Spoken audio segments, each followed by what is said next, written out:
Hello everyone. तो यार जो ईपीएफओ का अपडेट आया है ई नॉमिनेशन के लिए, तो जिसका पहले से भी ई नॉमिनेशन हो रखा है उनका भी ऑटोमेटिक अपडेट आया है।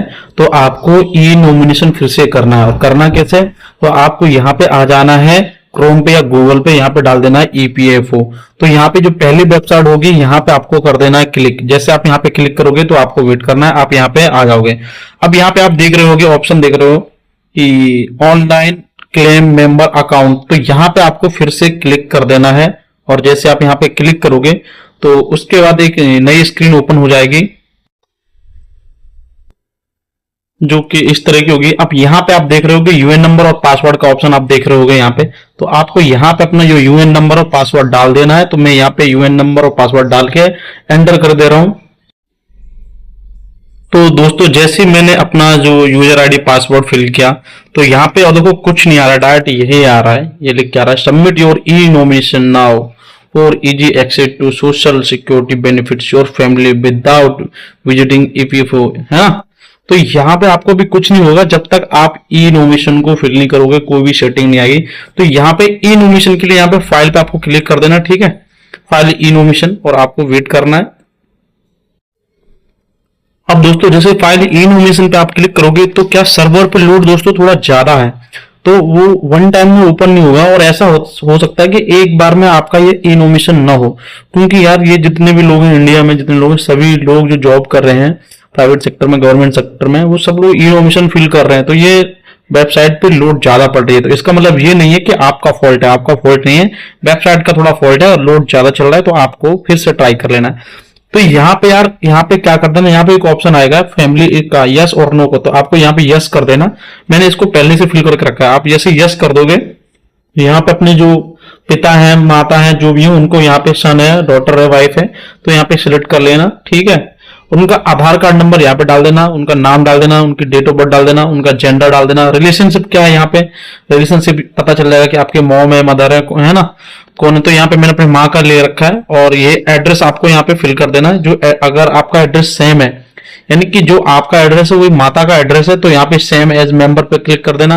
और इसके बाद अगर एड्रेस अलग है तो यहाँ पे आपको मैनुअल एड्रेस को टाइप कर देना है। और यहाँ पे फोटो आप अपलोड कर देना है, जो भी फोटो आप अपलोड करना चाहते हैं तो आप अपने फोन के गैलरी में लिखना और क्लिक कर देना, फोटो अपलोड यहाँ पे आ जाएगी। इसके बाद यदि आपको कुछ गलत हो गया तो ये क्रॉस का निशान जो दिख रहा है यहाँ से आप क्रॉस कर दोगे तो ये हट भी जाएगा, है ना। इतनी सारी चीज हो गई। अब यहाँ पे लिख के आ रहा है मैंने ईपीएफओ योजना के तहत विभिन्न लाभों के लिए अपनी पहचान स्थापित करने के लिए ईपीएफओ, यानी कि जो भी जानकारी दी वो सारी सही जानकारी है। तो यहाँ पे मैं सही का निशान लगाता हूँ। अब यदि मान लो और किसी का आपको ऐड करना है, यानी कि माता का ऐड कर लिया, आप चाहते हो कि भाई पिता का भी ऐड करना, तो यहाँ पे ऐड रो पे क्लिक कर देना। जैसे आप ऐड रो पे क्लिक करोगे तो आप देखोगे यहाँ पे एक रो और ऐड हो जाए। तो आपने देखा यहाँ पे एक ऐड रो मैंने किया तो यहाँ पे आ गया। तो यहाँ पे पिता का भी डाल सकते हो, भाई का भी डाल सकते हो, जिसका करना कर सकते हो। पर मुझे नहीं चाहिए तो मैं यहाँ पे इसको कैंसिल कर दे रहा हूँ, है ना दोस्तों, क्योंकि मेरे को केवल माताजी का ही करना, पिताजी मेरे हैं नहीं। तो मैं उसी हिसाब से काम करूंगा। आपको जितना जैसा करना वो आप कर सकते हो। और ये सारी डिटेल फिल करने के बाद यहाँ पे आपको सेव फैमिली मेंबर। तो दोस्तों जैसे आप यहाँ पे सेव ई नॉमिनेशन पे क्लिक करोगे तो आपको क्या होगा, इस तरह का यहाँ पे शो होगा, ठीक है।